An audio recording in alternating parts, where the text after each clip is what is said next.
Boa tarde, senhoras e senhores. Já estou entrando aqui com a câmera. Muito boa tarde a todos, a todas. Boa tarde, professor. Tudo bem com o senhor? Beleza, cara? E aí? Não cortou esse bigode ainda não, é? Não, é o pacto. Pacta, é isso aí. Vamos lá. Oba, oba. Boa tarde, Felipão. Deixa eu colocar o pessoal pronto. Olá, olá, boa tarde, Isa. Beleza? Isso aí. Vamos lá, que hoje a tarde também é dupla. A tarde é intensa. E agora sim, vamos começar. Muito bem, muito bem. Felipão tá aí, Diego também, Bia Sanches, Isa R, Larissa, Ana B, Isabela Li, André Batista, Giovana Bello, boa tarde, Haline, também está entrando agora. E seguimos em frente. Isso aí. E aí, David, tá muito quente aí na sua residência, na sua Batcaverna? Não, tá tranquilo até, tá um clima ameno. Bom, como eu falei, vou falar para você, eu não saí do apartamento hoje. Tô olhando só pela janela, aqui tá um sol forte. Aqui dentro tá bem tranquilo. O tempo andou variando aí no final de semana, né? Mas o David faz parte da elite brasileira, ele tem ar-condicionado central, né? Que nem nós, com um ventiladorzinho. Ah, é claro, eu faço parte da elite brasileira e moro na extrema zona sul de São Paulo. Claro, com certeza, Isa. É claro que sim, você tem que ter um disfarce, né, David? Por que morar nos Jardins? Por que morar no Itaim Bibi? Você foi morar num lugar para disfarçar, claro. Olha que eu conheço uns lugares aí em Parelheiros, minha filha, que vai uma graninha para ter uma casa lá. Junto a Guarapiranga tem algumas casas bem interessantes também. Um rico trabalhei numa ONG, a gente foi fazer uma reunião numa sede que um dos financiadores cedeu assim, para a gente ir. Jesus, eu fiquei desconcertada. Eu conheci também, já não exatamente onde você foi, mas perto da represa, como fala, uma área assim, uma região com casas assim, mas é claro, não é um bairro que concentra, né, moradias de maior padrão, né? Mas com certeza pode ser o caso aí do nosso colega bigodudo, né? Ele só faz um charminho aí, né? Eu sou da periferia, não sei o quê.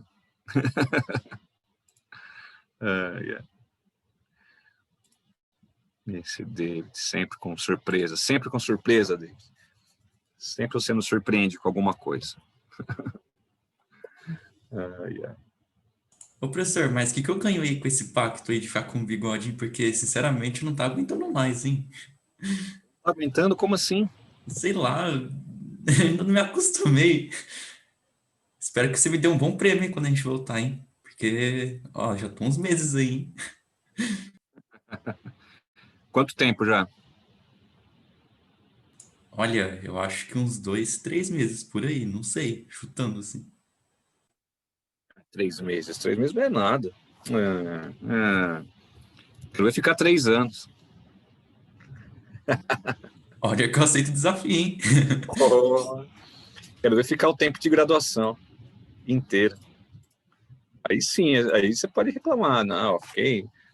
Anos com esse bigode. Aí sim vale o fio de bigode, entendeu? Como diriam os Mas eu vou antigos. cobrar um prêmio, hein? Fechou, cara, fechou. você sabe como me encontrar. Aí eu mudo de telefone, né? Mudo de endereço. No endereço eu mudo mesmo, mas telefone, né? Mas, enfim, a gente tem que recomeçar, né? São 14h46. Eu recebi algumas dúvidas pelo WhatsApp, né? E algumas, assim, bem Professor, específicas. rapidão, perdão. Eu Fala. acho que o Henrique tá querendo entrar. Ele mandou no grupo aqui. Peraí. Eu coloquei... Agora foi. Eu cliquei e fechei. Na verdade, esperar um pouquinho. Pronto. Agora sim. Ah, então ele nem caixa de bombom ele aceita, ele é um menino difícil, né? Ele é difícil, vocês sabem que ele é difícil, mas tudo bem. É só por enquanto, logo logo ele vai ficar facinho também. Mas enfim, facilidades à parte, vamos lá. Então, algumas dúvidas vieram pelo WhatsApp, e algumas mais específicas eu vou responder, e só para a pessoa, e outras porque viu no meu slide. E lembra que eu terminei região norte, e apareceu isso aqui no meu slide, ó, compartilhando aqui, região norte ainda. Perguntou para mim sobre o Fundo Amazônia. 2 pessoas perguntaram isso. É assim, gente. Eu acho que esse esqueminha aí, ele talvez ajude a explicar. O Fundo Amazônia, ele reúne projetos, né? E projetos têm que ser financiados, correto? Em direção da conservação da floresta amazônica. E perceba, né, que esse montante que vocês estão vendo aqui em reais é o que já foi recebido. Vamos arredondar, 4 bilhões de reais. Acho que arredondando fica mais fácil para você memorizar, né? Cerca de 4 bilhões de reais. E esse fundo, ele foi criado, já tem aí cerca de 12 anos, mais ou menos. E o maior financiador, como vocês podem perceber, foi a Noruega, com um aporte aí de 3,186 bilhões. Isso totaliza aí cerca de 96% do financiamento. A Alemanha vem em segundo lugar, cerca de 5% do financiamento. Um pouco não, né? Bastante depois a Petrobras com 17 milhões. Aí tem uma fatia minúscula aqui de outras doações. E o que ocorre, gente, é que essa disputa que temos hoje no governo brasileiro com relação à questão ambiental, ela acabou paralisando o Fundo Amazônia, porque o ministro do Meio Ambiente, o Ricardo Salles, ele queria usar parte desse fundo para subsidiar fazendeiros que possam ser despejados de áreas irregulares. Olha que coisa delicada, né? O Fundo Amazônia não foi criado para isso. Ele foi criado para conservar a floresta, para atender as populações locais, ribeirinhos, pescadores, indígenas, quilombolas. Mas o Salles, ele apontou para usar parte desse valor, não todo o valor, lógico, é muito dinheiro, mas usar uma parte do valor para indenizar fazendeiros. Não são pequenos, são grandes fazendeiros. Por exemplo, o sujeito ocupou uma área irregularmente, ele tem que ser punido, concordo? Mas ao invés de ser punido, ele vai ser retirado, e o Salles falou em bancar, né, o prejuízo, entre aspas, do agricultor que comprou essas terras. Será que ele comprou, né? Aí fica essa questão. E, ao ver isso, a Noruega falou, então a gente não brinca mais. A gente não vai mais oferecer dinheiro para um fundo que deveria servir, atender a conservação da floresta, mas que o Ministério do Meio Ambiente do Brasil deseja utilizá-lo para outra finalidade. E existem boa parte do dinheiro aí agora está paralisado, o Brasil não está usando o dinheiro, né?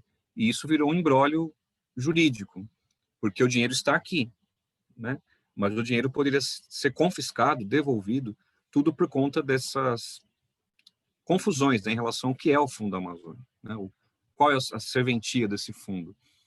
E então existe muito dinheiro, veja bem, 1,5, né, bilhão de reais, que pode ir embora se o contrato for rompido entre o Brasil e a Noruega, especialmente. Mas a Alemanha vai seguir o mesmo caminho, se entender que esse fundo da Amazônia não está sendo bem gerido, né?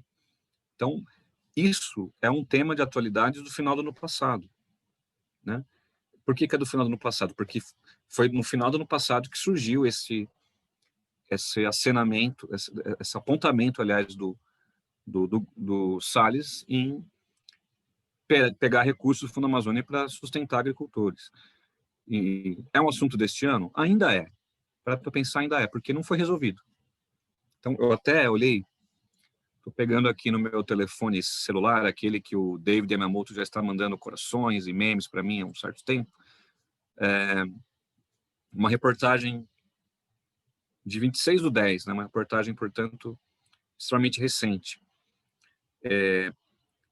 dizendo que é necessário uma audiência pública para saber o que fazer com esse montante que ainda está parado. Porque o BNDES, que é o gestor dos recursos, está colocando em xeque, né, sobre como esse dinheiro está sendo utilizado. O BNDES também, ele quer uma auditoria para entender como que esse dinheiro está sendo gasto ou como ele será gasto. Então, é muito dinheiro no momento em que a Amazônia precisa de investimentos, mas não é investimento só financeiro, viu, pessoas? Porque senão a gente vai achar que tudo nessa vida se resolve com dinheiro, né? Eu sei que a Isa Ralho pensa assim. Eu sei que David Yamamoto, que senta num trono de dinheiro, pensa assim. Mas, na verdade, é necessário investimentos financeiros, sim, para conservar a Amazônia, mas, especialmente hoje em dia, a gente precisa de capital político. O que é capital político, né? Parece um termo inventado, né? Mas capital político significa o seguinte: esforços políticos, planejamento, programas, algo que seja de longa duração. Porque, olha só, olha o dinheiro aí parado. Temos um dinheiro, um montante, que não serviria para encerrar os problemas da Amazônia, mas que serviria para alguma coisa. E por falta de um capital político, ou seja, por falta de um direcionamento, esse dinheiro pode não ser nem usado, né? Então, por isso que, antes do dinheiro, o importante é ter um planejamento. O capital político é isso, esforços políticos para ocupar a Amazônia de maneira mais razoável, evitar o desmatamento, diminuir as franjas de desmatamento nas bordas da Amazônia. E aí entra o investimento financeiro para cobrir esses gastos. Mas sem um planejamento, né, você percebe que só o investimento, só o aporte, só o incentivo, ele não adianta.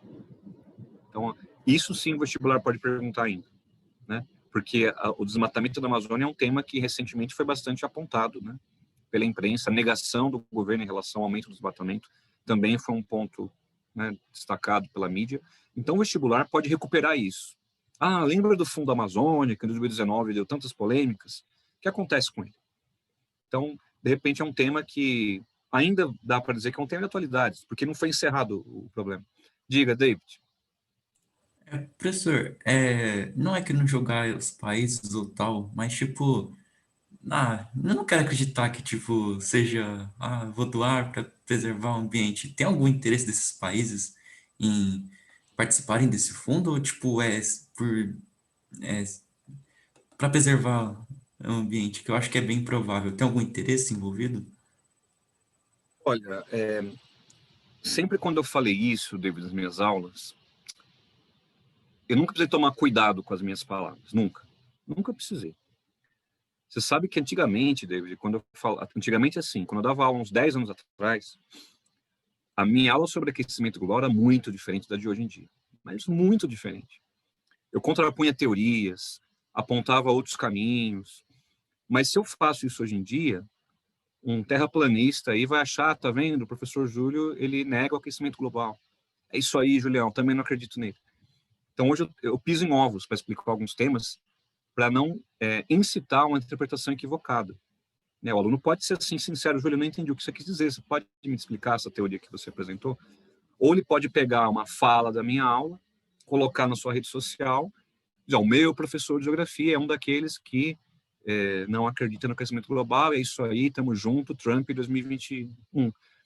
Então, eu tomo muito cuidado ao falar sobre alguns temas. Hoje eu faço uma aula mais, assim, bem mais objetiva sobre aquecimento global, e para não deixar, talvez, uma interpretação, né, Porque aquecimento global não é uma ideia, é uma teoria. É diferente, mas alguns acham que é uma ideia. Ideia você pode concordar ou não, né? É igual a sua cor favorita. Não tem cor favorita certa. Você gosta de uma cor, eu gosto de outra, né? E não é o caso. E isso também cabe na questão da preservação da Amazônia, David. Porque eu me lembro uma vez, quando eu estava no meu mestrado já, eu acho, o último ano de graduação, não vou me lembrar agora o ano certo. Eu estava na Unesp e o professor Ariovaldo Umbelino, um grande pesquisador da geografia agrária da USP, ele fez ali uma palestra para nós, muito pequena. E naquela época, David, todos vocês, estou falando de 2003, 2004, por aí, não haviam redes sociais, né? As pessoas mandavam coisas por e-mail. E-mail era a rede social que existia. Então, se você queria espalhar uma ideia, era por e-mail. Aquele meme que você mandou para mim dos gatinhos felizes, David, era por e-mail que as pessoas mandavam. Não existia WhatsApp, não existia esse tipo de comunicação, né? Facebook, etc. Então, o e-mail era o canal para você mandar coisas. E já existia fake news, apesar desse nome não existir ainda. E aí, o que aconteceu, gente? Começaram a circular um mapa do Brasil, como se fosse um livro de geografia dos Estados Unidos, dizendo que a Amazônia era uma área internacional. Isso foi lá para 2003, um pouquinho antes até. E não tinha rede social, então era por e-mail. Você recebeu um e-mail, tá vendo? Os americanos dizem que a Amazônia é deles. Aí tinha uma página de um livro, e tudo em inglês, né? Dizendo que era um livro de geografia americano, estadunidense, e a Amazônia é uma área internacional. Mas como era diferente a relação com a informação naquela época, demorou para alguém postar, não é bem isso. Tem erro de inglês naquilo lá, que não é livro de geografia, aquilo foi inventado no Brasil, com Photoshop e tal, e tem coisas, erros de inglês grotescos naquilo lá. Então, não é um livro dos Estados Unidos. Aquilo ali era uma informação falsa. E esse professor, o Ariovaldo Umbelino, ele fez uma ironia no começo da apresentação. Estão falando por aí que agora os Estados Unidos, eles acham que a Amazônia é área internacional, que pertence a eles. Isso é tudo mentira, porque já é deles há muito tempo. Agora, o Ariovaldo não quis confirmar uma teoria conspiratória. O que o Ariovaldo quis dizer? A CIA está dentro da Amazônia, gente, há décadas, desde a Guerra Fria. A CIA, aquele órgão de inteligência americano. Eles estão tomando a Amazônia do Brasil? Não, não é isso. Os Estados Unidos, acho que eu já comentei isso em alguma aula, não me lembro, eles gostam de ter controle da situação. Não é que eles estão ali e vão tirar a Amazônia do Brasil, eles querem saber o que está acontecendo nela. Tem muita água, tem muitos recursos. Como é que o Brasil utiliza esses recursos? Então, a presença dos Estados Unidos na Amazônia, ela tem esse papel. Na época da Guerra Fria, também tinha um papel de monitorar possíveis países contrários à ideologia estadunidense.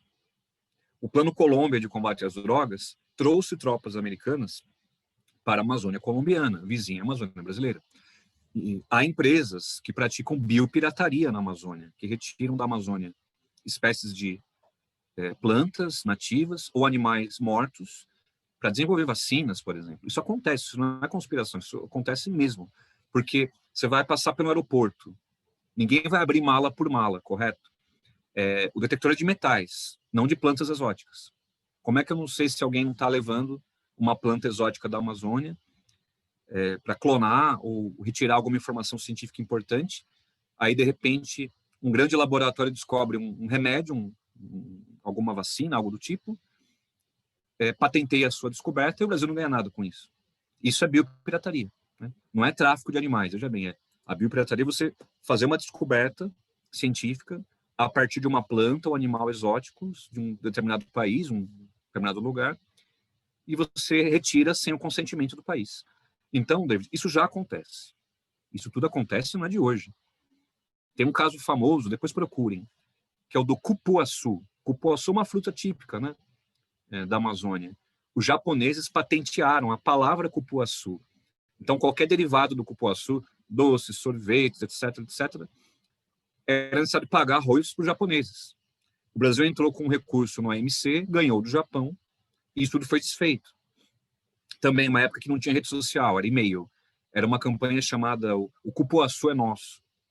Então, isso já acontece. Isso já acontece. Tudo bem, David? Para começar a responder a sua pergunta, que é uma pergunta difícil de responder. Eu confio em você, claro. Não desconfio de você. Desconfio de certas coisas, não disso. Mas no caso, qual é o interesse da Noruega?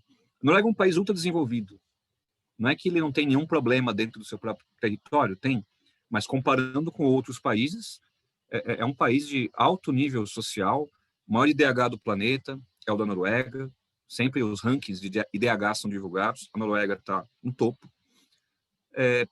Ela tem uma área de florestas, boreal no caso, ela tem um litoral que é muito explorado para pesca, a Noruega é o país que mais pratica pesca comercial no planeta todo, e não dá para dizer que essa pesca é 100% sustentável, porque não é, né? Mas, enfim, a Noruega tem um aporte aí que ela pode usar para projetos não só no Brasil, como na Ásia e em outros locais. Basicamente é isso. E ao investir dinheiro, David, não há nenhuma ressalva. Olha, eu estou investindo, mas em troca você tem que me dar tal coisa. Até porque, David, o uso do dinheiro, quem de fato vai planejar é o Brasil. Por isso a bronca da Noruega. Poxa, eu estou investindo para preservar a Amazônia e vocês vão usar o dinheiro para pagar fazendeiro? Como assim? Esse não foi o combinado. Mas não tem uma troca. Eu te dou o dinheiro aqui, mas amanhã você me dá uma coisa da Amazônia. Isso não existe. O mesmo vale para a Alemanha. Não há. A ideia também, David, economicamente falando, ecomarketing. Existe isso. Você tem um produto, você associa a preservação ambiental ao seu produto como forma de marketing. E é claro que a Noruega, com isso, ela consegue que as suas empresas consigam ter uma expansão de caráter capitalista com um viés de preservação ambiental. Então, há uma questão econômica envolvida, sim, mas não dos noruegueses tirarem algo do Brasil. Não é nesse sentido. É vincular uma nação, vincular um país à preservação ambiental, no caso a Noruega. Aí as empresas do país vão ter um algo a mais. É isso que a Noruega quer. Porque você tem razão, David. Como assim? Você tem bilhões para investir, você vai doar esse dinheiro? Claro, tem que ter algum interesse que não seja somente a preservação. Existe um interesse. Como eu falei agora, é vincular o país a uma causa ambiental e, a partir daí, você ocupar espaço de uma economia sustentável. É assim que eu leio. Mas, numa aula, se eu não tomar cuidado a explicar isso, um aluno pode pegar essa minha frase, essa minha explicação, e subvertê-la. E dizer, tá vendo, eu falei que os estrangeiros tinham interesse em pegar uma coisa. Não, eles não querem pegar, né? Porque já pegam. É isso que eu quero dizer, como o Ariovaldo Umbelino falou. Isso já existe, já há biopirataria na Amazônia, que é difícil pra caramba de controlar. Mas esses acordos, Noruega, Alemanha com o Brasil, não visam pegar alguma coisa. Visam, de fato, investir na preservação, até porque eles não têm controle sobre como o dinheiro é usado, o que a Noruega agora está reclamando, mas, ao mesmo tempo, vincular práticas ambientais corretas ao país é bom para a Noruega, como bom para a Alemanha também. Deu para sacar? Porque isso dá uma bela pergunta para um vestibular, gente, e um tema de redação também. E, às vezes, na redação, eu sempre digo isso, a redação é um tiro curto. Se você pedir, Júlio, escreva um artigo, quanto mais, vírgula, né? Quanto mais, melhor. Quanto mais tempo eu tiver para escrever, nossa, eu vou escrever um monte de coisas, vou concluir de maneira mais ampla, vou apontar mais caminhos. Agora, uma redação, eu entendo, eu como geógrafo, como pesquisador, a redação é um tiro curto. Se você falar, Júlio, você vai ter que fazer um artigo sobre o Trump, só que você tem 30 linhas para fazer isso. Cara, é muito difícil. Como que eu vou escrever sobre o Trump em 30 linhas? É muito difícil, eu vou ter que resumir tudo, vou ter que achar um vocabulário perfeito, para não perder nada, e ter um fio condutor até o final do meu texto. Então, às vezes você tem razão na sua redação, mas é um tiro tão curto, é tão pouco espaço, aí sem querer você pode apontar um caminho a isso, se o tema for, por exemplo, meio ambiente, né? De que o estrangeiro está aqui, está de olho nos recursos e tal. Você pode até falar isso, mas se não tomar cuidado, você pode cair numa contradição gigante. Vai parecer um desses terraplanistas que acham que o mundo está contra o Brasil. E não é verdade. O Brasil foi explorado, o Brasil é um país que foi oprimido desde o início, foi colonizado, claro, não era país ainda. Mas o Brasil também tem suas próprias escolhas. Não dá para o Brasil chegar, nós somos pobres por causa dos portugueses. Porque isso não explica tudo, né? A gente teve uma série de governos em mais de um século e meio que governaram a partir de um ponto de vista da elite branca, e assim é o Brasil até hoje. Então, é sempre tomar esse cuidado para quando um tema de redação aparecer com esse tipo de... Um tema que vê soberania. A soberania do Brasil na Amazônia. Esse é um tema que eu torço, rezo para todos os deuses que não caia um tema desse numa redação. Porque é difícil para o aluno explicar isso. Porque ou ele vai ficar do lado desses terraplanistas, talvez mesmo sem querer, que o Brasil tem que defender a Amazônia, tudo ou nada, né? Parecendo os militares dos anos 70, ou o aluno vai ficar acuado e não vai saber se colocar num tema como esse. E eu dou uma sugestão, claro, tem que treinar, redação é treinamento, né? Vocês podem usar a palavra soberania sobre a Amazônia, mas uma soberania que seja inclusiva. Aí o cara que corrige sua redação vai dar um beijo virtual em vocês. Pô, esse cara leu, esse cara estudou, tem criticidade. O que é ser inclusivo? Incluir os povos da floresta nas decisões. Indígenas, quilombolas, pescadores. Você não pode tomar uma decisão tão grande sobre preservação sem consultar aqueles que ali vivem. Aí é um bom ponto de partida para falar em soberania. A quem a soberania tem que atender? Aí sim, aí você ganhou o corretor da redação. Gente. Ganhou o cara. Então, é isso que eu te recomendo, David, de todos, claro, né? Caso precisem falar sobre isso. Aí você vai ter vai ser mais maduro o seu texto. Você não vai reclamar que os estrangeiros querem invadir a Amazônia. Mesmo que você critique, deve falar da biopirataria. Mas você vai apontar quem deve ser, de fato, contemplado nessas decisões. Não pode ser o cara que planta soja. Porque se já tem lá o Congresso Ruralista, já tem muitos que os representam, né? Quem deve ser representado e quem deve ter soberania são os povos tradicionais, que é os que mais sofrem, né, com o desmatamento, com as ações de agropecuaristas, de garimpo ilegal e tudo isso. Então, olha que coisa pequena, né? Olha a discussão que nós fizemos aqui. Ou seja, não é tão pequeno assim. Diga, Isa. Acho que só para complementar, seria bom dar uma olhadinha no artigo 168 da OIT, que fala um pouquinho dessa relação aí, né? Da questão da consulta desses povos. Eu acho que vale como... Se eu decorar o 168, que ele é gigante, mas é uma olhada assim, en passant, tá? Tem um recurso para redação. Então, a gente tem... acho que tudo, né, que a gente tiver de referência para repertorizar é bom. É igual autores, né? Você, quando cita um autor, eu peço aos meus alunos, Júlio, eu li Milton Santos. Posso usar Milton Santos numa redação? Eu prefiro que não. Porque se você faz uma redação usando Milton Santos, quem lê vai querer saber se você entende do que você está falando de verdade. Você pode até se apropriar de algum conceito do Milton Santos. Agora, se você começar a citar autores numa redação, você está colocando banca, né? Você tá, eu sou o cara.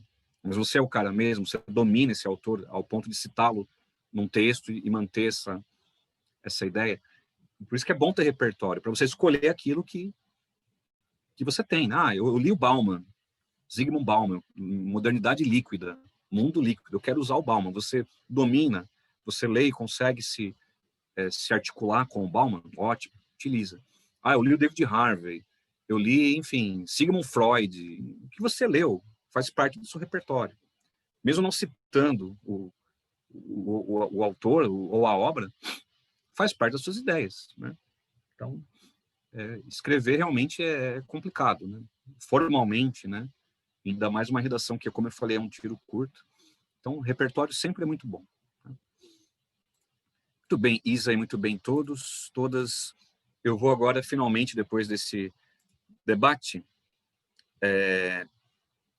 a Isa já compartilhou aí, né? Obrigadão, professor, pela resposta. Legal, cara. É que, infelizmente, David, a gente não tem uma pena, né? A gente fica tão preocupado com o conteúdo, e precisamos ter preocupação com conteúdo, claro, né? Muito conteúdo, todas as matérias. E são raros espaços para a gente parar um pouco e tentar praticar o uso desse conteúdo de outras maneiras, que é o que nós fizemos aqui agora, né? A gente pegou algo importante, fomos debatendo, pensando, né, hipóteses, né? Mas e se eu falar isso? Mas se eu falar de outro jeito, eu posso falar? Então, uma forma de você recuperar os conhecimentos que você assimilou e fazer uma intervenção com eles. E isso é importante demais. Aqui a gente eu não posso fazer isso todo momento, porque senão o conteúdo fica para trás, né? E como eu, em especial, tenho que formar vocês para uma prova de geografia, a gente tem a prioridade, né, com esse tipo de conteúdo, mas nada impede de a gente, em alguns momentos, né, poder... se eu fosse escolher, David, eu preferia muito mais fazer só isso. Sério mesmo. Do que ficar correndo atrás de conteúdo igual um doido, olha aqui, olha o horário, olha o relógio e tal. Mas, infelizmente, é necessário, né? Mas quando dá para fazer uma pausa, é bom demais. E falando nisso, David, o que eu vou fazer agora vai sair um pouco da normalidade. Porque agora eu vou falar da região Nordeste. E a região Nordeste, eu quero fazer a partir da literatura. Sim, quero usar a literatura para discutir a região Nordeste. E eu acho bacana porque vocês têm leituras obrigatórias que tratam da região Nordeste. E mesmo as leituras que vocês não vão ter que exatamente carregar para o vestibular, você pratica habilidades analisando essas obras, claro. Então, eu vou começar com uma parte histórica do Nordeste e depois eu quero dar uma olhadinha em algumas obras que eu separei aqui para vocês. Primeiro, gente, história do Brasil, que vocês conhecem, mas é bom a gente sempre revisar. O Brasil foi ocupado pelos portugueses a partir do Nordeste, isso todos sabem, né? E perceba que tem umas setinhas amarelas apontando na expansão da Professor, pecuária. Oi, diga. perdão, você não está compartilhando. Desculpa, peraí. David, agora vai. Eu cliquei no lugar errado, David. É todo o amor que eu sinto por você, David. Eu me apaixono, eu fico intrigado e eu me perco. Veja só, veja que coisa. Agora sim. Mas, e adivinha quem me fez achar o caminho? David. Agora sim, sem mais delongas. O Brasil foi ocupado a partir do Nordeste. A Amazônia, como eu falei para vocês, era um local muito difícil dos portugueses alcançarem, ou dos espanhóis, pelo outro lado, pela floresta, né, a presença da floresta amazônica. E as setinhas que vocês estão vendo aí são migrações ligadas à expansão da pecuária. E tanto que isso é século XVII, comecinho do século XVII. A pecuária, gente, é o que promoveu a ocupação do interior do Brasil, né? Especialmente pensando em sertão nordestino. O sertão foi ocupado por conta da pecuária. A cana-de-açúcar era o grande ciclo, né, do Nordeste. E o gado atendia ali aos canaviais. Mas o gado, ele comia cana. Então, os portugueses foram tirando o gado de perto dos canaviais e, ao final, isso promoveu um fenômeno migratório das correntes migratórias da pecuária indo para o interior do Nordeste. Todos sabem, interior do Nordeste é o sertão, né? Então, só para ter um ponto de partida aqui, como o Nordeste foi ocupado? Primeiro, foi o local de ingresso dos portugueses. O ciclo da cana foi importante, claro, mas também foi ao longo do litoral. E a pecuária foi a novidade, aquilo que promoveu uma ocupação do interior do Nordeste brasileiro. Isso aqui eu estou resumindo para vocês os 3 primeiros séculos de ocupação portuguesa. Estou resumindo aqui 300 anos em 3 minutos, né? Um século por minuto, praticamente. Mas só para eu ter um ponto de partida aqui para a aula, né? O que mudou? Quando o Brasil se tornou independente de Portugal, a cana já tinha declinado. Não acabou, mas não era mais o ciclo econômico importante que foi no início. E o Nordeste, aí a data, né, para isso vocês já sabem, vou colocar aqui no chat. O Nordeste, a partir do século XIX, virou uma área de expulsão. Não é pejorativo, você pode usar exatamente essa palavra. A partir do século XIX, o Nordeste se tornou uma área de expulsão de população. Para onde? Para todo o Brasil. Ciclo da borracha em direção do norte, né? Depois, no século XX, com a industrialização, Rio de Janeiro, São Paulo, construção de Brasília, Centro-Oeste. Então, desde o final do século XIX, o Nordeste, que foi a primeira área, né, próspera, econômica, acabou virando uma área de expulsão de população. Então, É assim que você vai explicar. Como é que aquela região tão próspera, de repente, ela declinou. Simples, gente.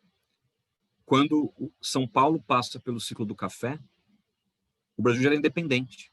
Então, a riqueza do café, ela ficou em São Paulo. A da cana não ficou no Nordeste, né?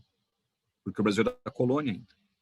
Então, isso explica porque é uma região com um ciclo econômico tão envolvente quanto foi a cana, pouco tempo, né, de declínio, inverteu, né? Se tornou uma área de expulsão de pessoas.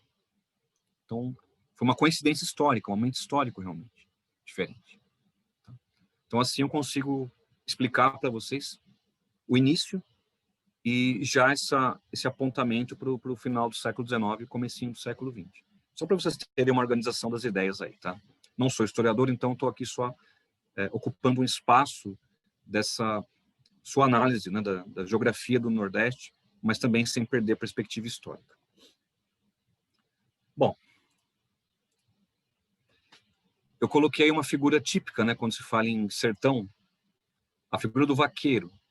À sua direita, uma fotografia, né, no meio da caatinga, que eu expliquei há algum tempo para vocês, cheia de espinhos, né, como vocês podem perceber, dois cactos aqui bem evidentes, né, e a figura do vaqueiro, com as roupas de couro, como vocês podem perceber, para se proteger dos espinhos.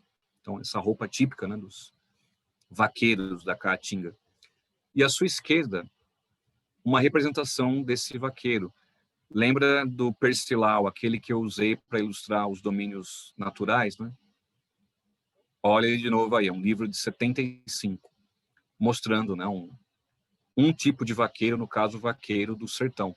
Então, comparando com a foto, né, o destaque, né, para as roupas de couro, do chapéu, né, as botas, e tudo isso para poder enfrentar uma mata espinhenta, né, uma mata fechada. Então agora, gente, eu vou fazer um flerte, não com o David, porque esse flerte já é real, né, David? Um flerte com a literatura. Então, a partir daqui, faremos uma troca com a literatura. Essa é a minha ideia. Vou começar com o meu favorito, que é Euclides da Cunha. A geografia estuda muito Euclides da Cunha. Existem estudos euclidianos de geografia, porque Euclides da Cunha era engenheiro, né? Foi engenheiro e era também jornalista. Ele escrevia muito bem e tinha um olhar sobre as paisagens assim muito incomum. Ele conseguia descrever com muita precisão uma paisagem, uma precisão quase de alguém da área específica, ou da geografia, ou da biologia, da ecologia. Bem impressionante como o Euclides da Cunha tinha uma capacidade de transcrever ali um ambiente, uma paisagem. E eu separei um trecho dos Sertões, é um clássico do Euclides da Cunha, página 46. E eu quero ouvir vocês. Acho que aquilo que eu pratiquei agora há pouco, quero praticar de novo agora. Começa assim. E o sertão é um vale fértil. É um pomar vastíssimo, sem dono. Depois tudo isso acaba. Voltam os dias torturantes, a atmosfera asfixiadora, o empedramento do solo, a nudez da flora, e nas ocasiões em que os estios se ligam sem a intermitência das chuvas, o espasmo assombrador da seca. Tem muita coisa aí que a gente pode trazer para a geografia, tem muita coisa. Primeiro, quando ele começa dizendo assim, olha, e o sertão é um vale fértil, é um pomar vastíssimo e sem dono. De que momento do sertão ele tá colocando, ele está se referindo aí? Quem quiser falar, é só ligar o microfone, fique à vontade. Ou escreva pelo chat. Então, primeira parte, de que momento do sertão está sendo descrito aí, de que momento está sendo apresentado? O sertão ou pomar é um vale fértil. No ciclo da cana, quando... Não pense em momento histórico, tá? Porque o Euclides da Cunha, século XX. Pensa no século XX já. Não pense no...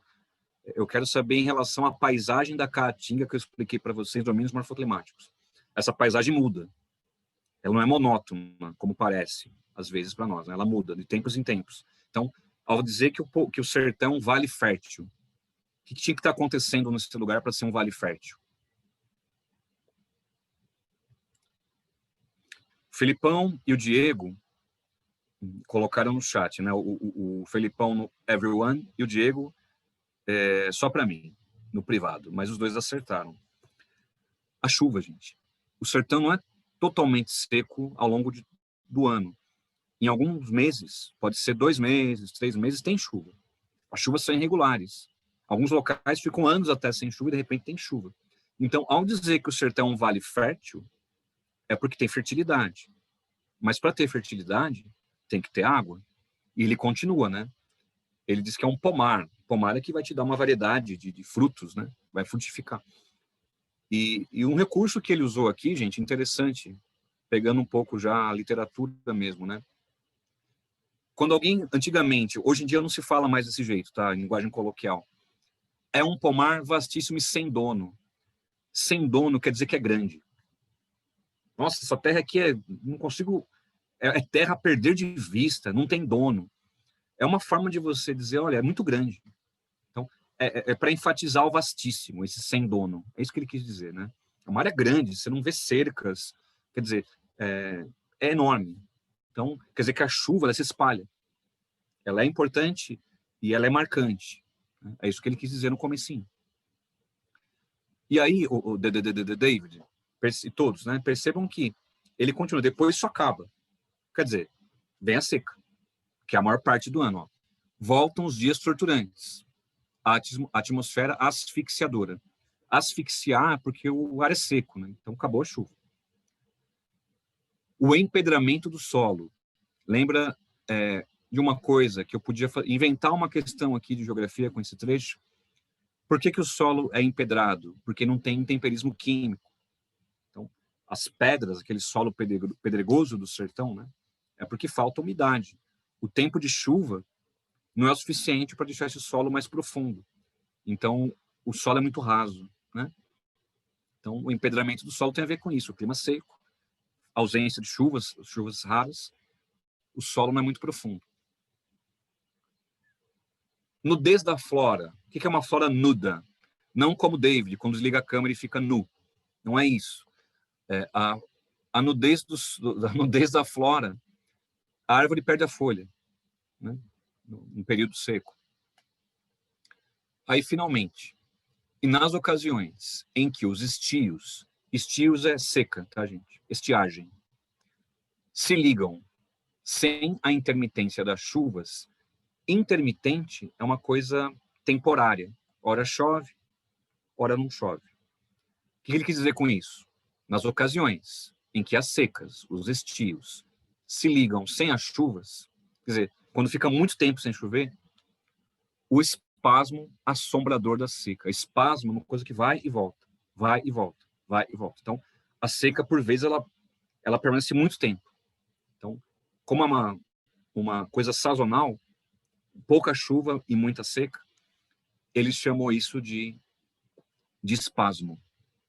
Então, eu peguei um trecho muito geográfico, na verdade. Ele descreveu uma paisagem, direitinho, né? Muito, muito bem feita a descrição.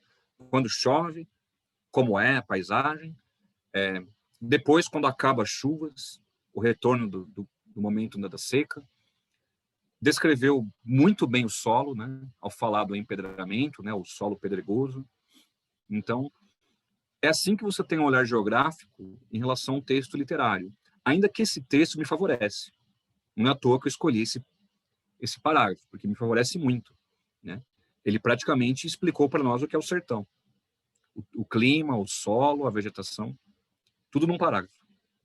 Bem impressionante. Por isso que eu falei, Dias da Cunha, ainda que com uma outra formação, não se formou em ciências naturais, humanas, assim, o poder de descrever assim uma paisagem excelente, né?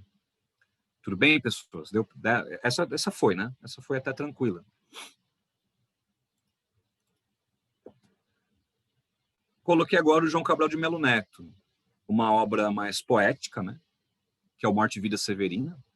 Gosto muito desse livro. É um livro bem, muito emotivo, né? Peguei um trecho clássico do Morte e Vida Severina. essa cova em que estás, com palmo medida, é a conta menor que tiraste em vida. Não é cova grande, é cova medida. É a terra que querias ver dividida. Se eu perguntar uma única coisa sobre esse verso, esses dois versos, porque é difícil, mas perguntar uma única coisa. Qual o tema principal que vocês enxergam nesses versos? Concentração de terra? Muito bem, Ana. Ana Banana Dantas, opa, Ana Beatriz Dantas, errei, não sei por que eu errei. A base desses dois versos é falar da concessão de terras, porque quais palavras você pode usar como palavra-chave para isso? Especialmente a segunda parte, né? Não é cova grande, ela é medida. É a terra que querias ver dividida. Então você queria que a terra não fosse tão concentrada, que ela fosse dividida de maneira mais equilibrada. A primeira parte é um pouco mais dura. Quando ele fala, essa cova em que estás, você está morto, cara. Você morreu. Né? Você mede com palmo. Né? Onde vai colocar ali, infelizmente, né, uma cena dramática para a gente imaginar, mas é você promover ali o enterro. A cova medida seria essa. E aí ele insiste, é a conta menor que tiraste em vida. Então, o João Cabral de Melo Neto, ao mesmo tempo, ele faz uma menção à violência no campo. Porque já começa falando de morte, né? A morte não só por conta da seca, que é avassaladora, mas a morte também porque há uma tensão social. Né? Então, esse trecho do Euclides da Cunha, você pode dizer que ele trata da concessão de terras, como a Ana muito bem lembrou aí. Ele também trabalha a violência no campo, uma vez que o mote escolhido é a morte. Falar de cova, de enterro, da vida perdida, né? Então, quer dizer, você é oprimido durante a sua vida e acaba morrendo. E não consegue, de verdade, aquilo que você queria, que era a terra dividida. Você consegue a terra menor, que é a cova onde você vai ser enterrado. Então, é poético, mas, ao mesmo tempo, é bastante duro, né? É uma linguagem, assim, que eu considero, assim, bastante forte. Porque vai diretamente no problema. A violência no campo brasileiro é a concessão de terras. Né? Então, como o Morte e Vida já foi muito usado em provas de literatura, principalmente, eu não vejo, assim, dificuldade para você interpretar esse tipo de... fazer essa leitura. O Enem, ele tem um caráter, assim, de prezar mais por interpretação de textos, né? Até porque, na teoria, né, gente, o Enem é uma avaliação do ensino médio geral, não só quem vem do ensino privado ou de cursinhos privados. Então, ele costuma também pegar questões mais abertas, assim, de interpretação. Então, o João Cabral de Melo Neto se encaixaria bastante numa prova como a do Enem, mas nada impede de pegar um outro trecho do João Cabral de Melo Neto e fazer um outro tipo de análise. Né? Aqui, eu acho que esse trecho serve muito também à geografia, né? Falar das terras, falar da violência no campo. Né? Então, creio que as palavras-chave aí, cova medida, terra dividida, né? São importantes para tirar essas explicações. Muito bem. Aqui já o bicho pega. Aí eu mudei um pouquinho aqui, né? Eu acho que, por muito tempo na minha vida, eu li Graciliano Ramos com pouca maturidade.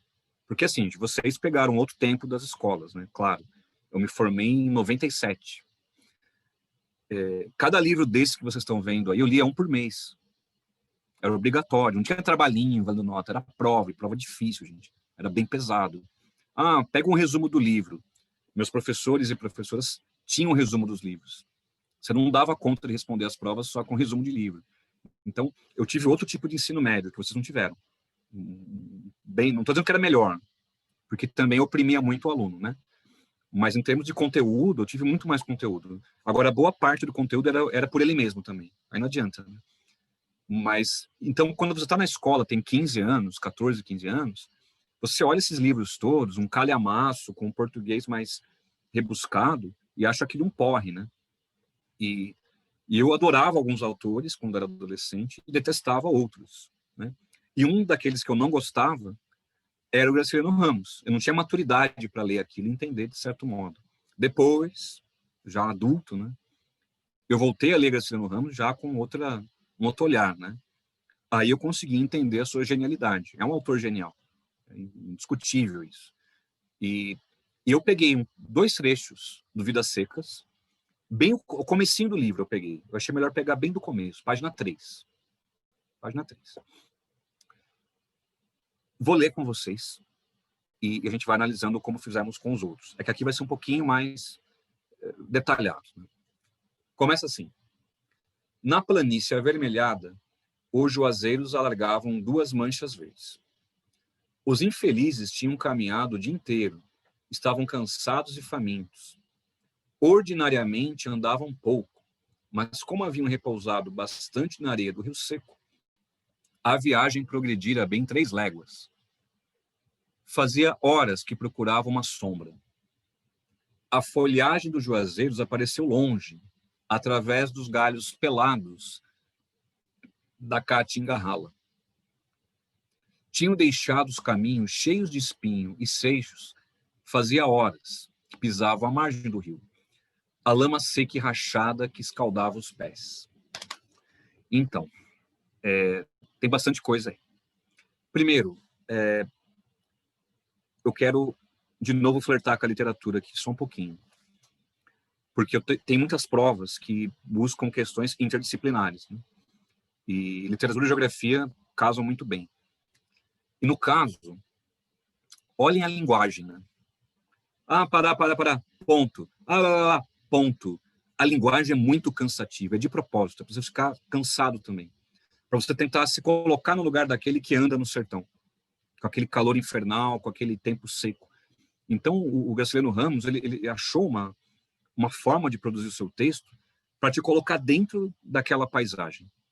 Ele a descreve muito bem, do mesmo jeito que faz Euclides da Cunha, mas é diferente. O Euclides da Cunha é quase um cientista, gente, descrevendo a Caatinga.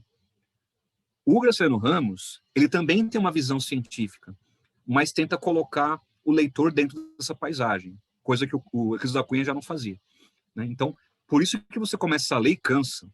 Eu imagino um adolescente lendo isso, porque eu li quando era adolescente a primeira vez. É cansativo demais, porque é muito parado. E é parado, é moroso, exatamente para te transmitir a atmosfera do que é você caminhar horas e horas sem ter uma sombra, né? Então, isso que eu peguei um pequeno trecho do livro. Se você pegar e ler 20 páginas, você fala, caramba, quero um copo d'água, estou cansado. E essa é a ideia mesmo. E começo do trecho, ele fala em planície avermelhada, até porque o solo do sertão tem esse aspecto, né, avermelhado, em alguns locais, é claro, né, a areia, né, o tipo de solo que existe ali tem essa configuração. Aí ele continua. Os juazeiros alargavam 2 manchas verdes. Eu coloquei aqui, ó, a foto de um juazeiro para vocês. Porque, assim, quando a gente pensa em sertão, a gente pensa nos cactos. Claro, né, é a coisa mais fácil de relacionar com a caatinga. Mas não tem só cactáceas. O juazeiro é uma bênção para esses caras, porque é uma árvore com muitas folhas. Então, perceba a sombra que o juazeiro ele produz. Então, para um retirante, é essencial o momento parar para descansar, né? Aí, quando ele começa, né? Os juazeiros alargavam 2 manchas verdes. Quer dizer, os infelizes tinham caminhado o dia inteiro, estavam cansados e famintos. Eles tinham que parar para descansar. Onde? Embaixo do juazeiro. O juazeiro é uma árvore que tem raízes profundas, o que é muito raro no sertão. Eu expliquei para vocês tem nem um mês, eu acho, né? Que o sertão, caatinga, os solos são pedregosos e rasos, mas há exceções. Essa árvore consegue vencer o solo pedregoso e tem raízes um pouco mais profundas. Não igual no cerrado, mas as raízes do juazeiro vão se aprofundam um pouco mais. Então, só para ilustrar o que é a sombra do juazeiro, porque para você perceber o quanto isso era importante, né, para os infelizes, como disse Graciliano Ramos. Mas, enfim, ordinariamente andavam um pouco, mas como haviam repousado bastante na areia do Rio Seco, quer dizer, Lembra dos rios intermitentes? Eles secam durante a estiagem. Só que tem água. Então, o solo está um pouco úmido. Então, você senta num lugar que não está tão quente. Ah, não tem sombra. Para onde que eu vou?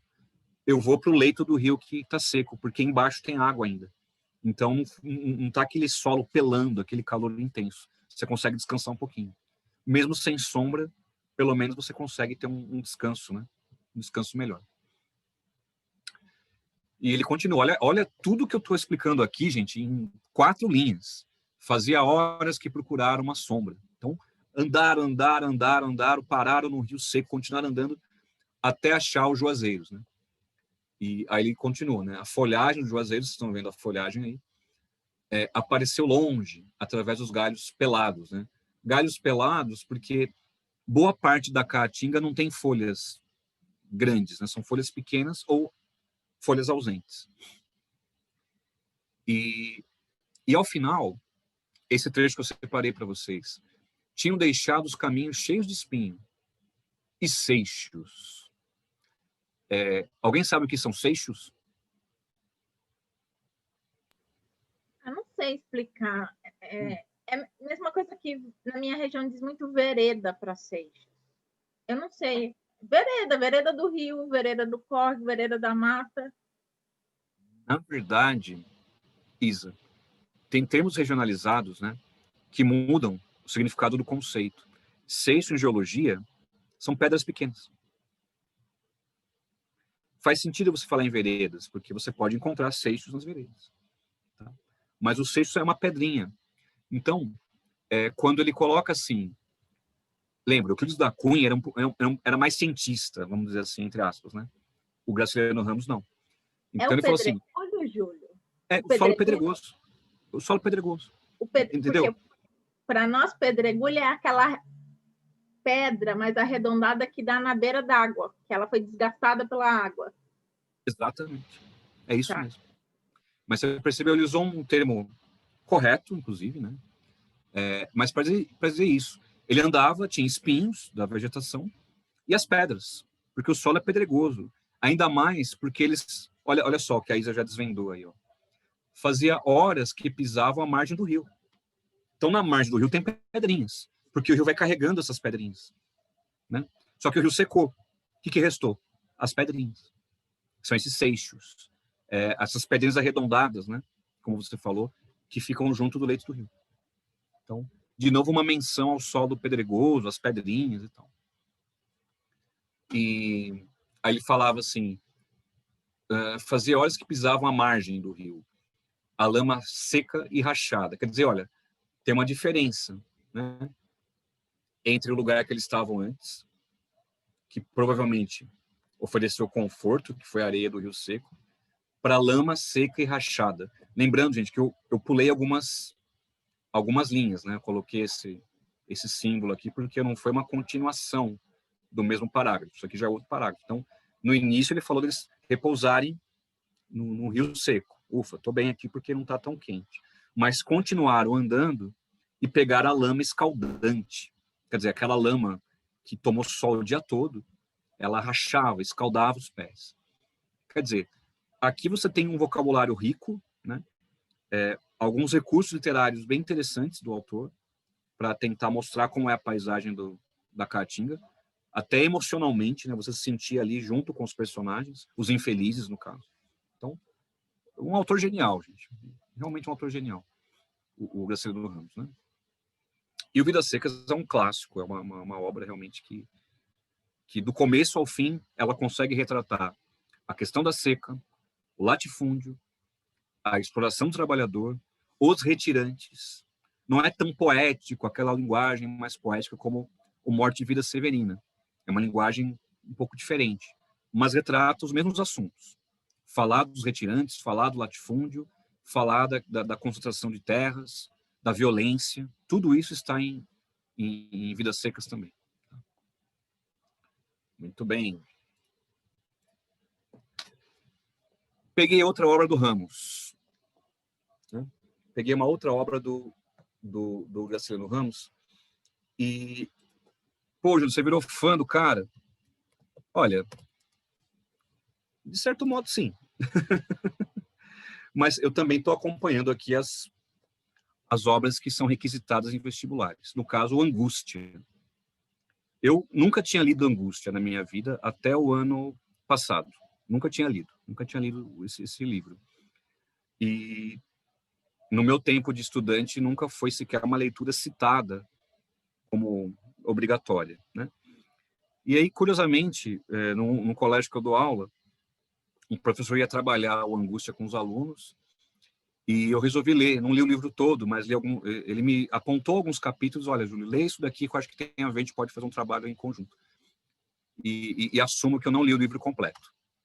Mas é um outro tipo de discussão aqui.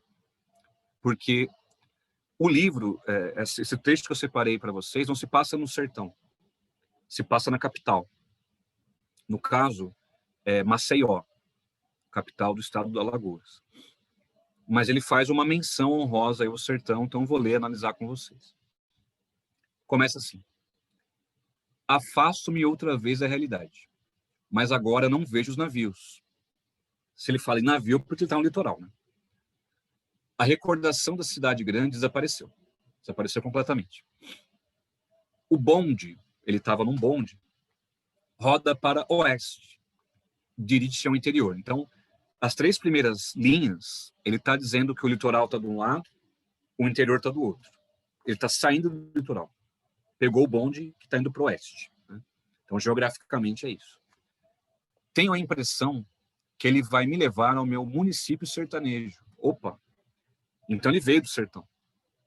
Ele é um retirante. Só que não um retirante que foi para São Paulo, que foi para o Rio de Janeiro, que foi para o Sudeste. Um retirante que saiu do sertão e foi para o litoral nordestino, que é muito comum até hoje, inclusive, né? Nem percebo, olha só, os casebres miseráveis que trepam o morro, à direita. Olha o que ele já está dizendo aqui, gente, favelização. Um casebre miserável, evidentemente, é uma casa que já está ali, qual a palavra que se usa muito? Cortiço, né? E trepa o morro, quer dizer, está subindo o morro já. À direita, os palacetes que têm os pés na lama, quer dizer, junto dos rios, né? Junto ao mangue, à esquerda. Quanto mais me aproximo do Bebedouro é um bairro, tá? Mais remoço. Então, esse livro ele foi publicado em 1937. O que estava acontecendo no Brasil naquele momento? Estava dando já um início à urbanização brasileira, que foi especialmente após a Segunda Guerra Mundial, mas nesse momento dos anos 30 já havia urbanização acontecendo. Então, pensando numa questão inédita de um vestibular, uma questão inédita, que eu nunca vi, ele pode colocar um trecho desse, né, do Angústia, na geografia, tá? E te perguntar, o momento histórico, o que está acontecendo aí, né? Então, evidentemente, a urbanização do litoral, né, do Maceió, no caso, a cidade em questão, sem planejamento, porque já é nítido, né, a diferença, a desigualdade, de um lado os palacetes e do outro os casebres que trepam o morro. Então, ocupação de morros, as favelas que nós conhecemos hoje em dia, ainda que não são favelas exatamente, mas se é um casebre miserável, é porque não é uma residência de padrão razoável, né?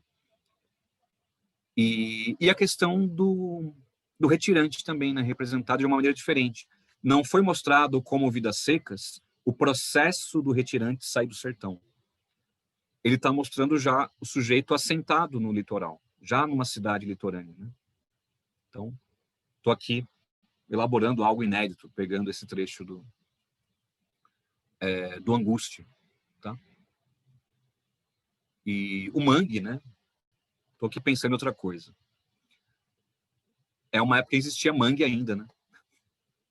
Porque eu comentei isso com vocês nas aulas sobre domínios morfoclimáticos. Os mangues brasileiros, boa parte foi poluído, aterrado, ocupado, né? Então, no início, gente, da urbanização do Brasil, o que aconteceu? As favelas, malocas, foram em direção dos mangues. Como não foi planejado, os mangues começaram a ser poluídos, né? Então, até isso, esse trecho aí do Angústia serve para vocês, né? Ocupação dos manguezais. Porque as grandes cidades do Nordeste, Salvador, Maceió, Recife, né? Ficam no litoral. E tiveram que crescer junto do quê? Dos mangues.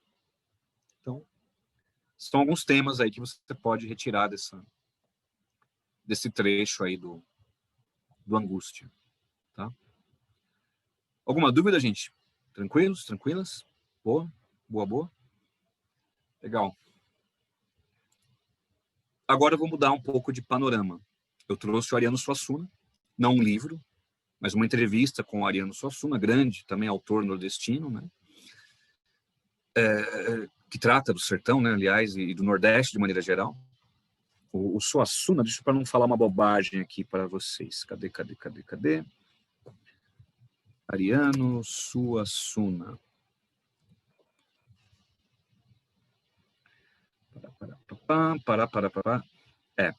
Não ia falar bobagem. Eu lembro do sotaque dele, eu ia falar que ele é pernambucano, né? E sim, nascido em Recife.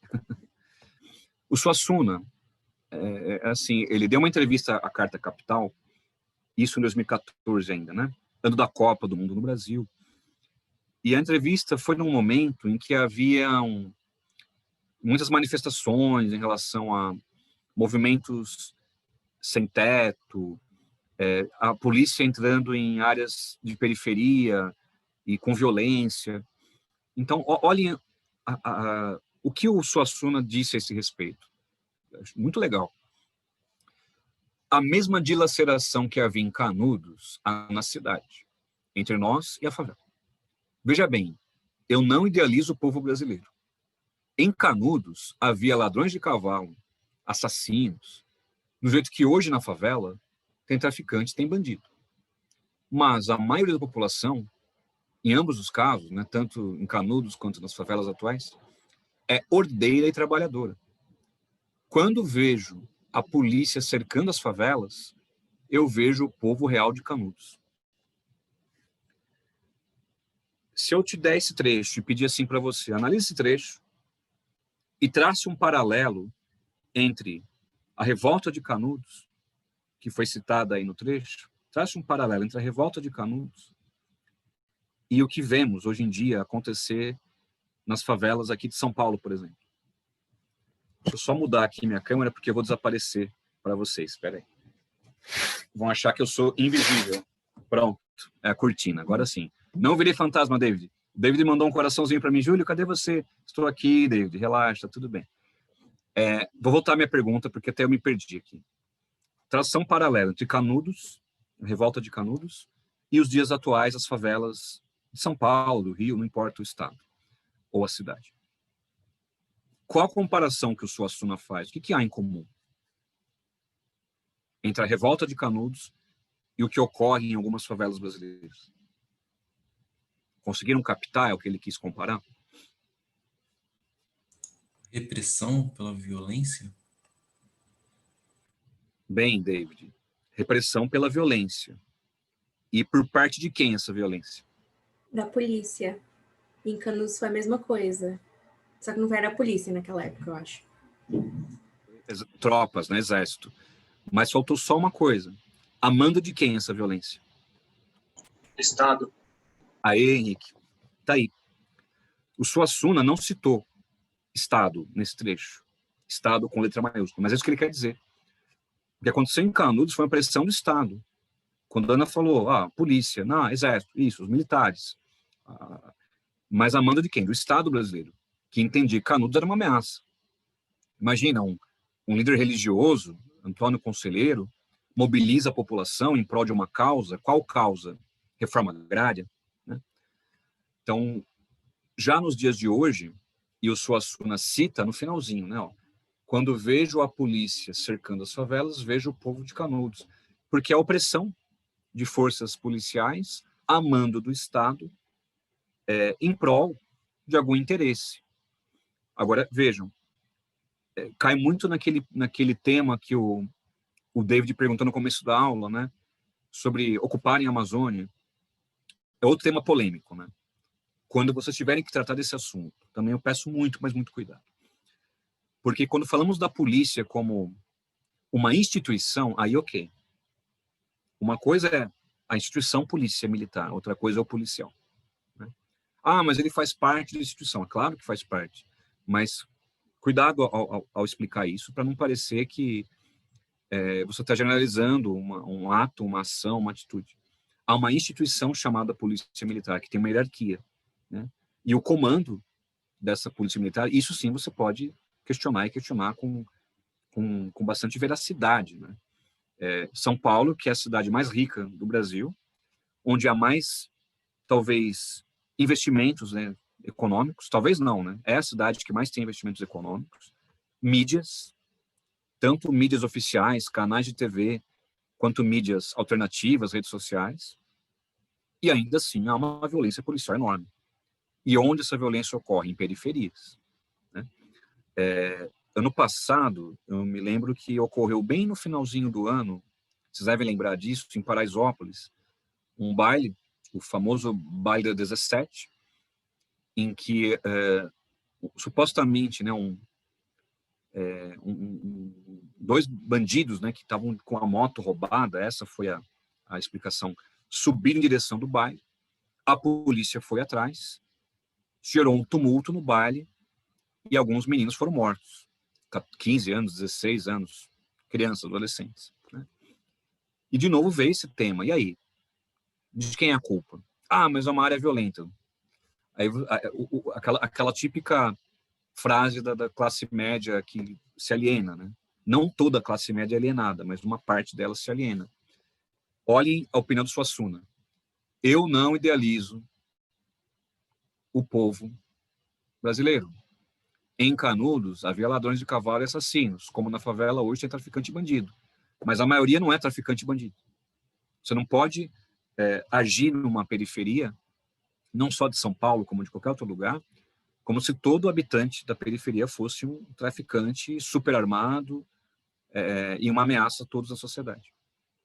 Acho que esse é o maior erro das ações policiais, é você generalizar uma área que é degradada, uma área que enfrenta questões históricas, como falta de segurança, saneamento, moradia, enfim, são tantas carências, né, que o crime organizado acabou ocupando esses espaços já há muito tempo, né? Não é novidade isso. E, de vez em quando, isso respinga em outros lugares da cidade, e quando isso respinga, aí sim, você tem essas incursões da polícia, que nem sempre são bem-sucedidas, né? Como Canudos. É que Canudos, né, o Suassuna comparou dois momentos históricos muito diferentes, né? Canudos foi um evento muito diferente. Uma revolta, tinha ali um líder dessa revolta, né, em Canudos, do conselheiro, né? Tem o papel da religião aí também, mas não dá para dizer que Canudos eram fanáticos religiosos, isso não explica nada, explica praticamente nada. Havia sim um componente de religião, mas por qual razão? De novo, opressão, concentração de terras. Então, havia uma razão para essa organização de Canudos, mas foi duramente oprimida pelo governo para não deixar que acontecesse em outros lugares também, né? Para não servir de referência e de exemplo. Então, são momentos históricos muito distintos que o Suassuna comparou, mas a presença do Estado, o Estado beligerante, esse Estado que não pergunta, esse Estado que se impõe, eu acho que essa é a semelhança entre a passagem de Canudos e os dias atuais, certo? Eu podia aqui comentar horas, muito mais tempo falar desse trecho do Suassuna, mas eu posso só finalizar com uma coisa. Canudos foi uma revolta. Pergunto a vocês, hoje, qual é a revolta das periferias? Vocês conseguiram apontar uma revolta das periferias? Não igual Canudos. Canudos foi algo muito específico, claro, né? Mas o que você podia citar como exemplo de revolta? A própria questão do baile funk. É uma revolta exigindo um espaço para esse jovem que não tem espaço, que não tem lazer, que não tem nada. Então, eles fazem esse movimento como não sei se dá para dizer uma revolta, no sentido de estar revoltado, mas sim como uma reivindicação daquilo que não tem, que é negado, né? Quem mora na periferia sabe. Onde você vai na periferia? Lugar nenhum, né? Você fica em casa. Acho que a Isa, ela usou o baile funk como uma referência de revolta. Não está errado. Porque não é revolta no sentido de pegar em armas. A gente entende revolta, às vezes, só quando são as vias de fato. Não necessariamente. Uma ideia pode ser uma revolta. Né? Uma ação popular, uma ação social pode ser uma revolta também. Né? É que a gente acaba usando a palavra revolta só para quando tem violência, tem armas. Não precisa. Né? Então, eu colocaria o movimento hip hop como uma revolta. Sim, você está expressando aquilo que você pensa. É que o funk, na verdade, ainda que existam letras de funk de protesto, também existem, tá? Mas o funk, em geral, é tido mais como entretenimento. Mas por quê? Porque é negado o entretenimento a essas pessoas. Elas não têm como estar nos mesmos locais que a classe média pode frequentar. A periferia é grande, ela por vezes é isolada, ela é distante. Então, ela criou as suas formas de entretenimento. Até no ano passado, quando ocorreu essa violência em Paraisópolis, isso foi apresentado. Olha, é o espaço que eles têm, é a rua. Onde mais eles podem ter entretenimento? Né? Ainda que o baile 17 é um baile que meus alunos de Paraisópolis diziam isso para mim, que eu dou aulas em Paraisópolis. Né? Eles diziam que o baile ficou tão famoso que boa parte dos frequentadores nem sempre são de Paraisópolis. Existem outros locais que eles frequentam, né? Criou uma fama, né? Vamos dizer assim. Mas é um espaço, claro, daquele bairro, daquele local, porque eles não têm outros espaços disponíveis. Estão ocupando um espaço. É desorganizado porque a criação desses bairros da periferia foi desorganizada, em todos os sentidos. De coleta de lixo, de abastecimento de água, eletricidade, tudo é desorganizado. O entretenimento, ele vai seguir aquilo que é possível. Né? Então, você está ocupando o espaço, é meu, eu faço parte disso. É uma revolta. Né? Eu quero participar, é a minha forma de expressar aquilo que eu sinto, aquilo que eu penso. Ou é puramente uma farra, uma bagunça, uma brincadeira que você faz com seus amigos. E é seu direito brincar com seus amigos. Você tem esse direito. Se a pessoa branca que mora num bairro de classe média tem o direito, por que eu não tenho? Né? Acho que o pensamento é esse. É uma revolta. Então você pode citar o movimento hip hop, o baile funk, pequenas ações de engajamento social, que também é um tipo de revolta. E agora, é claro que não tem o mesmo impacto que Canudos enquanto revolta. Aí uma vez um aluno perguntou assim para mim: Julião, posso falar que o PCC é uma revolta? Putz. Aí é complicado. Porque aí, de novo, né? O aluno pega um gravador, né, e filma minha aula. Grava minha aula. Vamos ver o que esse cara vai falar. Vamos ver o que esse cara vai falar. E eu estou sendo gravado, então quem não deve não teme, na verdade. Mas, enfim. O PCC é um crime organizado. Ponto. Agora, é crime, é ilegal, é ilícito, promove mortes, tortura, sequestro. Né? Nada tem a ver com Canudos. Nada tem a ver com Canudos. Não, não, não. Mas uma coisa é certa.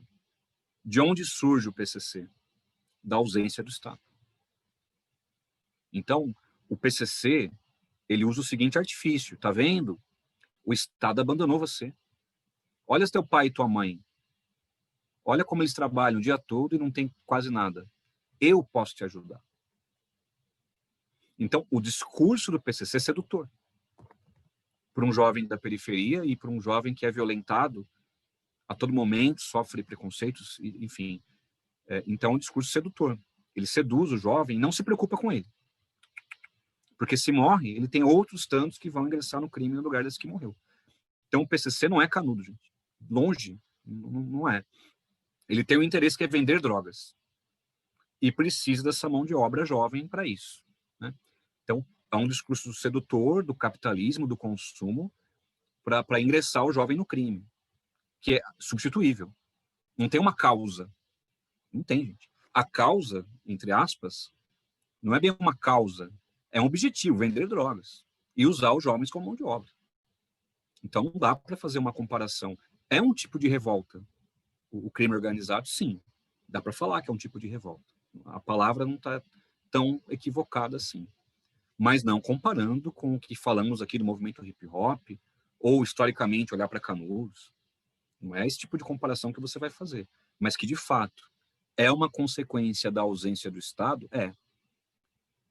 mas evidentemente que não é só a ausência do Estado, é um sistema altamente hierárquico organizado para exportar e comercializar drogas no Brasil e até fora do Brasil. Já falei isso para vocês, né? De acordo com a ONU, o PCC é uma máfia, porque ele atua em vários países, atua no Brasil, no Paraguai, na Bolívia e na Colômbia. Então, de acordo com a nomenclatura da ONU, quando um crime organizado ele atua em mais de um país, ele já é classificado como uma máfia. Então, o PCC é uma máfia. Exporta drogas para a Europa. Né? Então, tem um poder enorme. Certo, Isa? Fala ligação com a máfia italiana, já com esse novo aí que recebeu habeas corpus, falam que ele pode ter uma possível ligação com a máfia italiana. É muito pertinente, né? Se você vende um produto ilegal, você tem que ter uma base que faça a mesma coisa. Você não vai chegar na Itália e vender a cocaína lá, você tem que ter uma base de operação e algum vínculo. Então, muito provável que eles tenham ligações com outras máfias na Europa. Isso carece de investigações ainda. Sim. Eu morei no Capão Redondo no ano 2001, 2002 e 2003. Saí, fui para Goiânia, que é um ambiente completamente rural em relação ao ambiente que era o Capão, e depois fui para Guatemala. Quando eu cheguei lá, que eu entendi o que é narcotráfico. Lá, narcotraficante tem fazenda e anda de avião. Não está lá no topo do morro ostentando um rifle. Lá eu fui entender o que é narcotraficante. E ele é a melhor pessoa da comunidade. Ele não tem problema com ninguém, a cerca dele sempre está no lugar certo, ele faz questão de cumprir todas as normas. Para você, ele é a melhor pessoa do mundo. E é um narcotraficante. E isso é muito distante da nossa realidade, porque a gente está lidando com essa realidade cotidiana, que é o funcionário do narcotraficante, não é o narcotraficante. Bem diferente. Eu acho que até aquelas séries que tratam do Pablo Escobar falam isso, né? Também. O cara na sua fazenda, no seu iate, enfim. É diferente do que a gente vê, né, normalmente aqui. Isso é mais assim, escondido, talvez, né? Ainda que há traficantes no Brasil que têm mansões em áreas nobres, enfim. Mas Sim, é diferente a relação. Eu trabalhei numa cooperativa que foi refeita a medição de terra e dava a terra errada, dava um pedaço que ficava dentro da fazenda do narcotraficante. Aí a pessoa da cooperativa chamou ele para conversar, né? Se ele sabia disso, ele... Não, eu não sei, mas se tem, a gente vai pôr a cerca no... Como assim, ó? Sou a melhor pessoa do mundo, sou super honesta. E sim, Júlia, ele mudou a cerca, sabe? Como sem problema nenhum. Fado, né? Como que... São coisas que a gente sabe muito pouco do mundo, né? A gente fica, às vezes, tão no nosso dia a dia, trabalho, estudo e tal. O mundo é muito complexo. Enfim, amigos e amigas, como já são 16h04, fazer aquele nosso bom e velho intervalo e daqui a pouco a gente volta para a segunda parte. Tá bom? Apareceu muita coisa aqui no chat, inclusive que o David é filho, acho que neto, tá? Do Pablo Escobar. Filho não, ele tinha que ser um pouco mais velho, mas neto, sobrinho neto, aí quem sabe, viu? Vamos investigar. A gente acha que ele é japironga, no fundo é olho puxado porque é mexicano.